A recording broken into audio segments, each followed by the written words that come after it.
हमारे इस कार्यक्रम के मुख्य रूप से जो प्रातःकाल यज्ञ कराते हैं, जिसके प्रमुख में यज्ञ चलता है, सम्मानीय श्री राम निवास जी प्राचार्य जी, अनिल कुमार आर्य जी, जो आज की हमारे सभा का संचालन बहुत अच्छी प्रकार से कर रहे हैं और गायन में भी साथ देते हैं उनकी जोड़ी, और मंच पर बैठी हुई बेटी डॉक्टर अर्चना प्रिया आर्य, और आज इस सत्संग में दूर दूर से चल कर के आए हुए सभी आर्य भद्र पुरुषों, दूसरी समाजों से आए हुए समस्त पदाधिकारीगण, मातृशक्ति उपस्थित बालक और बालिकाओं, आप बहुत समय से बैठे हुए यहाँ सत्संग का लाभ प्राप्त कर रहे हैं और जो निर्धारित समय है वो बहुत कम समय रह गया है, परंतु फिर भी मैं अपने इतने ही समय में थोड़ी सी बात आपके सामने कहूँगा। आपने बहुत अच्छा श्रवण किया और उस श्रवण में आपने संस्कारों की बात को सुना और संस्कारों के साथ साथ नारी जाति का भी इतिहास सुना, और उसके साथ साथ आपने यह भी हृदयगम किया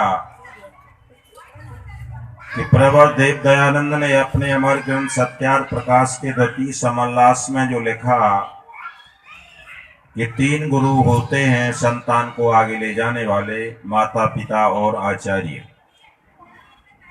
बंधुओं, मैं आपसे केवल इतना कहना चाहूंगा कि आज से लगभग 145 वर्ष पूर्व प्रवर देव दयानंद ने बंबई के अंदर 1875 7 अप्रैल 1875 में एक संगठन बनाने का स्वप्न देखा और उस स्वप्न को साकार करने के लिए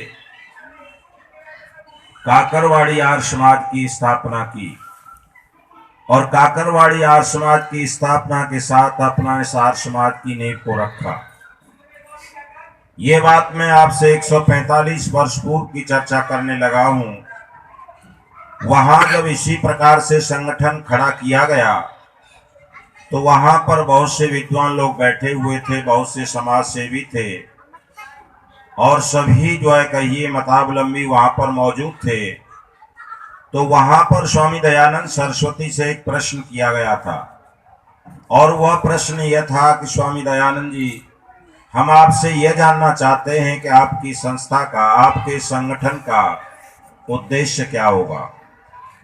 तो स्वामी दयानंद सरस्वती बहुत स्पष्ट शब्दों में कहते हैं कि हमारी संगठन का उद्देश्य संसार का उपकार करना इस समाज का मुख्य उद्देश्य है, शारीरिक, आत्मिक और सामाजिक उन्नति करना। तो मैंने इस बात को आपके यहाँ से प्रारंभ इसलिए किया है कि उस समय स्वामी दयानंद सरस्वती ने कहीं भी आर्य समाज की जब स्थापना की और स्थापना करते समय उसने जो नियम बनाए, पहले वो नियम बहुत रूप में बड़े थे, पर उन संक्षिप्त करते 10 नियम रखे। आज तक संसार में भारतवर्ष के अंदर जितने भी मत मजहब की स्थापना हुई, उसमें जिस मत को जो है जिन्होंने स्थापित किया उसका नाम रखा और अपने नाम से रखा, और अपने मत को आगे बढ़ाने के लिए उसमें अपना गुरुडमवाद को प्रभावित किया। परंतु मैं कहना चाहता हूं कि देव दयानंद ने कहीं भी 10 नियमों में आप पढ़ जाइए 1 से लेकर के 10 तक, कहीं भी उसमें स्वामी दयानंद का नाम नहीं होगा। दूसरी बात मैं यह कहना चाहता हूं, उस समय स्वामी दयानंद सरस्वती यह कहते हैं कि केवल भारत का उपकार करना नहीं, केवल हिंदुओं का उपकार करना नहीं, केवल मुसलमानों का उपकार करना नहीं, केवल सिखों का उपकार करना नहीं, स्वामी दयानंद सरस्वती कहते हैं संसार का उपकार करना इस समाज का उद्देश्य है। तो यहाँ पर जो है हमारा जो ये मंच है, जो वैदिक धर्म जिसे कहना चाहिए, उस वैदिक धर्म को आगे बढ़ाने के लिए स्वामी दयानंद सरस्वती ने एक इस संस्था की स्थापना की थी, और वह संस्था किसी गुरुडम नाम के व्यक्तित्व ने अपने लिए नहीं बनाया था। और उस समय मुझे ये घटना इसलिए याद आती है जब किसी संस्था का गठन किया जाता है, जब किसी संस्था को आगे बढ़ाना व्यक्ति चाहता है, तो उसके लिए धन की आवश्यकता जरूर हुआ करती है।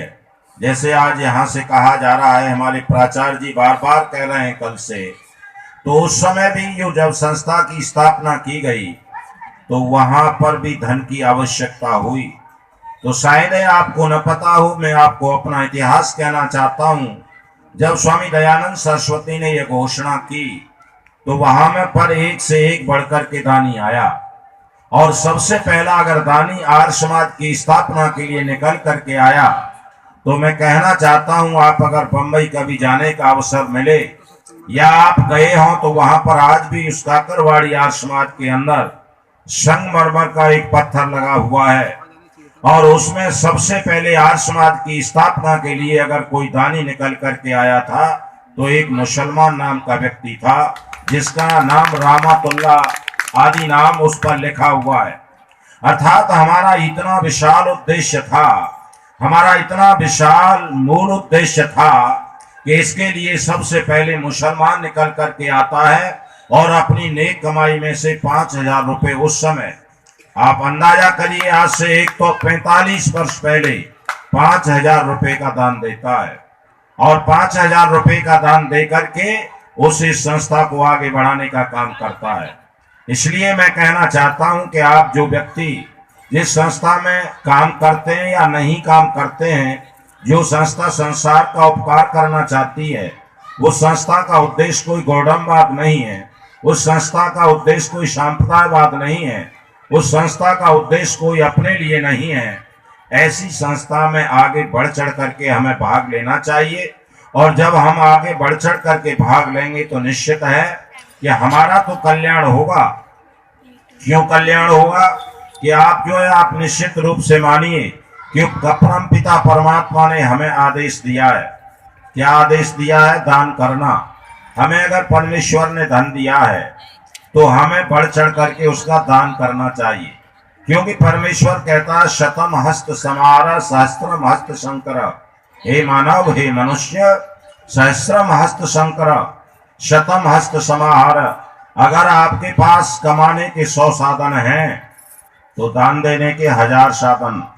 अगर आप 100 रुपए के साधन अपनाते हो तो 1000 रुपए दान करने की भावना बना लेनी चाहिए, जिससे आपके जीवन का कल्याण होता है।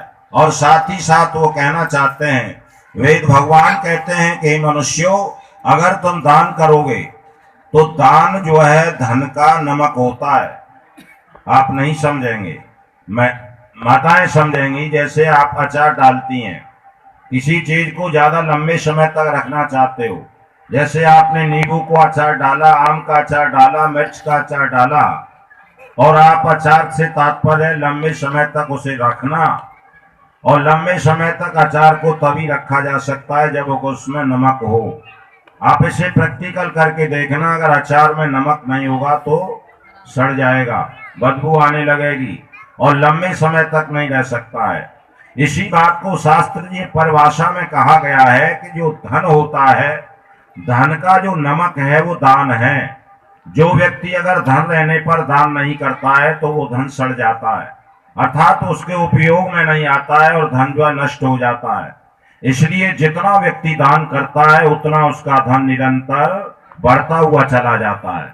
इसलिए स्वामी दयानंद सरस्वती को जब आप पढ़ेंगे तो स्वामी दयानंद सरस्वती ने भी अपने संस्कार विधि में और सत्यार प्रकाश के अंदर लिखा है कि हमें 6 प्रकार से दान करना चाहिए, और उसमें दान की प्रक्रिया लिखा है कि अगर हम दान करना नहीं चाहते हैं, श्रिया देयम हिरिया देयम, हमें सम्मान पूर्वक दान करना चाहिए। और अगर हम दान करना नहीं भी चाहते हैं तो हमें मन मार करके भी दान करना चाहिए, लज्जा से हमें दान करना चाहिए, भय से हमें, सामाजिक भय से भी हमें दान करना चाहिए, प्रसन्नता से हमें दान करना चाहिए।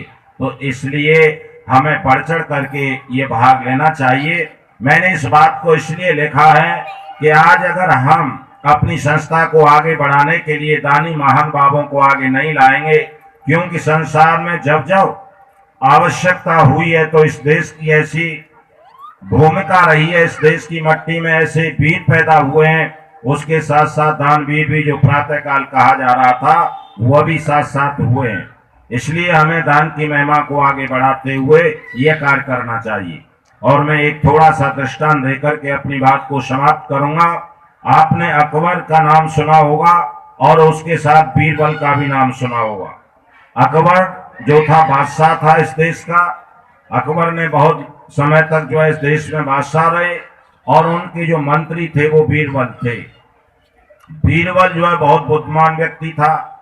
वो जो है प्रश्न का उत्तर देने में और बहुत जो है अकबर की मदद किया करते थे। अकबर के मंत्रियों में सबसे बुद्धिमान अगर कोई मंत्री था तो वो बीरबल था।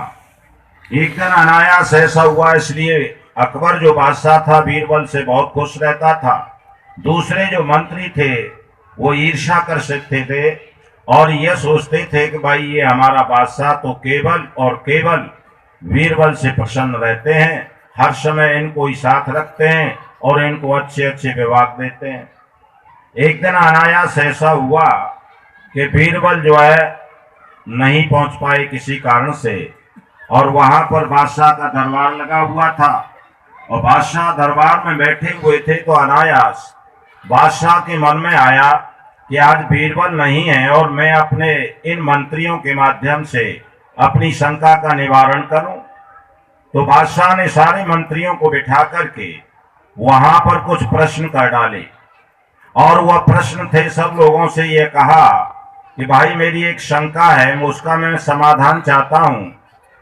तो लोगों को बड़ी उत्सुकता हुई और मंत्रियों ने कहा कि आज बीरबल नहीं है और ये बादशाह प्रश्न पूछ रहा है, हम आज इसका जवाब देंगे तो हो सकता है कि हमसे भी ये प्रेम करने लगे। तो उस समय अकबर ने 3 प्रश्न पूछे। वो जो बात मैं आपसे कहना चाहता हूँ, सबसे पहला प्रश्न यह कहा कि मैं आपसे यह पूछना चाहता हूँ, यह कहना चाहता हूँ कि 2 तो अब के लाओ और 2 तब के लाओ और 2 ऐसे लाओ जो अब के हों न तब के हों। जब ये 3 बात जो है अकबर ने कहा तो मंत्री जो है सन्नाटा ले गए, किसी की कोई बात समझ में नहीं आई। फिर जो है एक मंत्री की हिम्मत हुई और बादशाह से बोले, हजूर आपका प्रश्न हमारी समझ में नहीं आया। ये समझ में नहीं आया तो फिर समझो।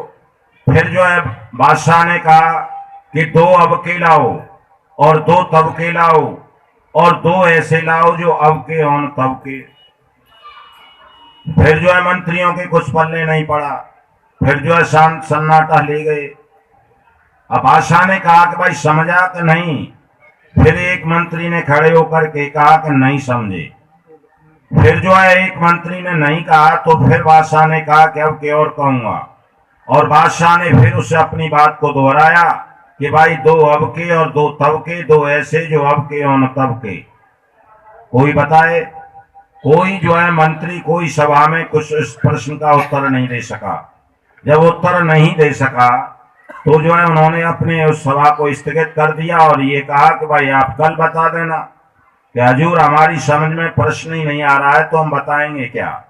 बात खत्म हो जाती है, दूसरा दिन होता है और दूसरे दिन जो है बीरबल के सामने यही प्रश्न रखा गया कि मैंने कल जो है ऐसे ऐसे अपने मंत्रिमंडल से ये प्रश्न किया था, बीरबल मैं तुमसे जानना चाहता हूँ। बीरबल ने कहा बताओ। तो बादशाह ने अपनी बात को दोहराया और दोहरा करके कहा कि हजूर मैं इस बात का जवाब अवश्य दूंगा, परंतु इसके लिए मुझे समय दिया जाए। कि कितना समय? के 7 दिन का समय। बादशाह ने 7 दिन का समय दे दिया। 7 दिन का समय देकर के जो है विसर्जन सभा हो गई। 7 दिन का समय हुआ। बीरबल को बड़ी चिंता हुई और बीरबल ने उस प्रश्न का उत्तर खोजने के लिए जैसे ही 7 दिन पूरे होते हैं उसी अंतर्गत जो है अपना प्रश्न तैयार किया। बीरबल जो है पहले गंगा के किनारे पर गया और गंगा के किनारे पर जहां 2 तपस्वी तपस्या कर रहे थे, कौपीन पहन करके जो निरंतर नंगे बैठे हुए तपस्या में लीन थे, उनको जाकर के कहा कि आपको बादशाह ने याद किया है। कि बादशाह ने याद किया है कि हाँ, कि क्या काम है कि पता नहीं, आपको कल जो है मेरे साथ चलना है। उनको साथ लेने का उनसे वचन लिया। फिर जो है आगे चलता है और आगे चल कर के जो छोटे मांडलिक राजा थे उनके पास दोओं के पास गया और जाकर के कहा कि आपको बादशाह अकबर ने याद किया है, आपको कल वहां पर पहुंचना है। उनको तैयार किया और दो ऐसे व्यक्ति जो चांदनी चौक पर जो है अपनी दुकान करते थे, रोजाना जो है मिलावट करते थे, कम तोलते थे, अपनी जीविका अर्थात अर्थ कमाते थे, दो उनको लिया। 6 व्यक्तियों को लेकर के कहा कि आपको बादशाह ने याद किया है। 6 व्यक्तियों को लेकर के दरबार में पहुंचता है। दरबार में बहुत भीड़ लगी हुई थी क्योंकि सभी उत्सुक थे कि आज जो है बीरबल उन प्रश्नों का उत्तर देगा जो हमारी समझ में ही नहीं आ रहे थे। तो बादशाह समय से जो है अपनी गद्दी पर बैठ जाता है, दरबार लगा हुआ है, बीरबल पहुंच जाते हैं और पहुंचते पहुंचते बादशाह अकबर बीरबल से कहता है कि बीरबल मेरे प्रश्नों का उत्तर कि हाँ हजूर तैयार है, कि बताओ, कि पूछो। तो बादशाह कहता है कि मैंने कहा कि 2 अबके और 2 तबके और 2 ऐसे जो अबके हों तबके। तो बीरबल ने जो 2 महात्मा थे जो तपस्या कर रहे थे उनको लाकर के बादशाह के सामने खड़ा कर दिया और बादशाह से कहा कि ये 2 अबके हैं। मेरी बात का जरा ध्यान देना, मैंने ये दृष्टांत थोड़ा समय रहते हुए आपको थोड़ी सी बात बताने का प्रयास किया है। जब 2 महात्माओं को अकबर के सामने पेश किया और कहा कि ये 2 अबके हैं, बादशाह ने कहा कि समझ में नहीं आया। बीरबल ने कहा कि ये अबके हैं अर्थात ये अब तपस्या कर रहे हैं, अराहन से ईश्वर भक्ति में लगे हुए निरंतर तप कर रहे हैं। इनको किसी के राग से, द्वेष से, घृणा से, वैमनस्यता से, हिंसा से कोई तात्पर्य नहीं है। ये निरंतर ईश्वर के भजन में लगे रहते हैं, योग करते हैं, प्राणायाम करते हैं, संध्या करते हैं, भजन करते हैं। और ये जो है 2 अबके हैं, ये अब तपस्या कर रहे हैं, इसका फल आगे इसको मिलेगा। और 2 तबके जो मांडलिक राजा थे, जो अपार ऐश्वर्य जिनके पास था, सारी सामग्री इनके पास था, सारे भोग और ऐश्वर्य उनके पास थे, उनको लाकर के कहा बादशाह ये तबके हैं अर्थात उन्होंने पहले जन्म में जो है बहुत अच्छे अच्छे पुण्य किए थे, दान किया था, यज्ञ किया था, अच्छा सत्संग किया था, विद्वानों की सेवा की थी, देवों की सेवा की थी, माता पिता की आज्ञा का पालन किया था और उसका जो फल ये अब भोग रहे हैं, ये राजा बनकर के मस्ती के साथ अपना जीवन जी रहे हैं। ये 2 तबके हैं। और फिर जो है बादशाह के सामने उन 2 जो है चांदनी चौक के सेठों को पेश किया गया और कहा हजूर ये 2 न अबके हैं न तबके हैं। इन्होंने न तो पहले कोई तप किया है, न तो पहले जीवन में अच्छे काम किए हैं और न इस जीवन में अच्छे काम कर रहे हैं। आज भी ये निरंतर ये प्रातः काल से लेकर सायंकाल तक ये इनका कम तोलना होता है, मिलावट करना होता है, ग्राहक को धोखा देना होता है और न जाने कितना सवेरे से शाम तक झूठ बोलते हैं। इसलिए इनका जीवन न पहले अच्छा था और न फिर अच्छा होगा। ये न तो अबके हैं न तबके हैं। तो मैं आपके सामने ये कहना चाहता हूँ, आप मेरी बात को समझ गए होंगे। बंधुओं, मैं आपसे कहना चाहता हूं कि आप अपने जीवन में इस दृष्टांत को घटा करके देखें। आप अपने जीवन में उस बात को न लाएं कि आप न अब के रहें न तब के रहें। आपको हर पल में, हर क्षण में, प्रतिदिन प्रतिपल ये विचार करना है कि हमें इस मानव का जीवन मिला है, ये अमूल्य जीवन मिला है। और यहाँ से प्रत्येक विद्वान ये कहता है और आपने सुना होगा और पढ़ा होगा कि यह मानव का शरीर बड़ी मुश्किल से हमें प्राप्त होता है। तो इसके लिए हमें निरंतर जो है ईश्वर का भजन अर्थात ईश्वर की भक्ति, हमें दान, यज्ञ, अच्छे अच्छे कार्य करने चाहिए। जो जितना अच्छा काम करेगा उसको उतना ही अच्छा उसका फल मिलेगा। इसलिए अगर आप इसे चूक गए तो आपका जीवन जो है बेकार हो जाएगा और आप भोग योनियों में चले जाओगे। तो मैं इसी माध्यम से आपके सामने मैंने थोड़ी सी चर्चा की है कि आपका जीवन व्यर्थ न चला जाए। आप अपने जीवन में ऐसी जो है बातों को उत्पन्न करें, आप ऐसी दिनचर्या बनाएं जिससे आप प्रातः से लेकर सायंकाल तक आप अपना कार्य करें।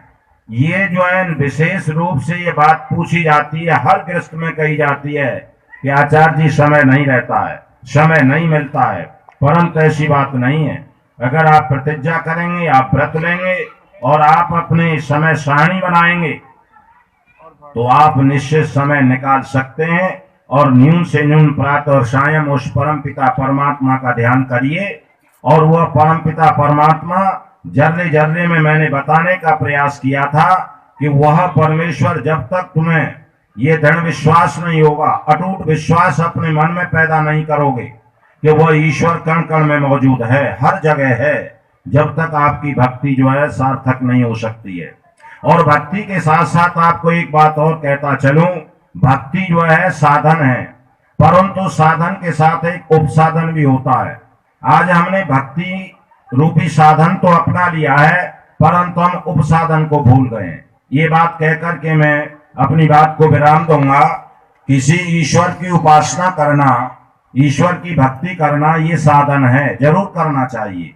परंतु क्या कारण है कि हम निरंतर भक्ति करते हैं, घंटा घड़ियाल बजाते हैं, हम उपासना करते हैं, हम वेद मंत्र बोलते हैं, यज्ञ करते हैं, हम गोवर्धन की परिक्रमा करते हैं, न जाने कितने रूपों में हम भक्ति करते हैं, परंतु उसका लाभ हमें क्यों नहीं मिलता है? आपने कभी विचार किया मंदिरों की संख्या आज से 20 साल पहले ज्यादा थी कि आज ज्यादा है? भक्ति और कीर्तन आज ज्यादा हो रहे हैं या 20 साल पहले ज्यादा हो रहे थे? आप इस पर गुणा भाग लगाइए, आज उसकी संख्या बहुत ज्यादा हो रही है और परंतु उसका फल जो है पीछे हटता चला जा रहा है।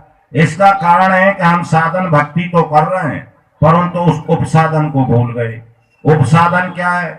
उपसाधन जैसे कोई बच्चा या आप या हम बीमार होते हैं और बीमार होते हैं तो उसकी दवा लेते हैं, वैद्य या डॉक्टर दवा देता है और दवा देने के साथ साथ क्या कहता है कि आपको परहेज करना है।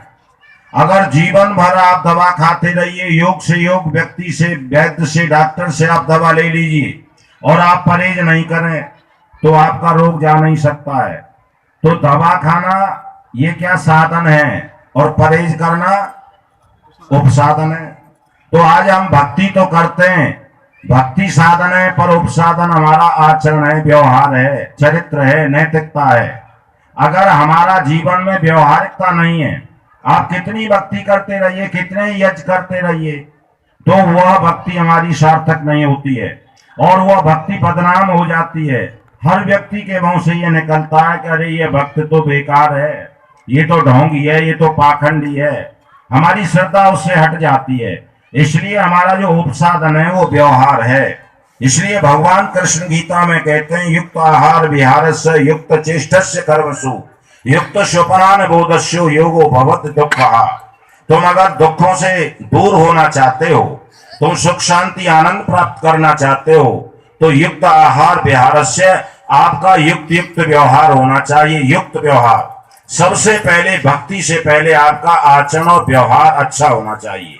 अगर आपका आचरण और व्यवहार पवित्र है तो निश्चित आपकी भक्ति भी पवित्र होगी और जब भक्ति पवित्र होगी तो आपका साधन और उपसाधन दोनों मिलकर के आप मस्ती के साथ उस ईश्वर का सानिध्य प्राप्त कर सकेंगे।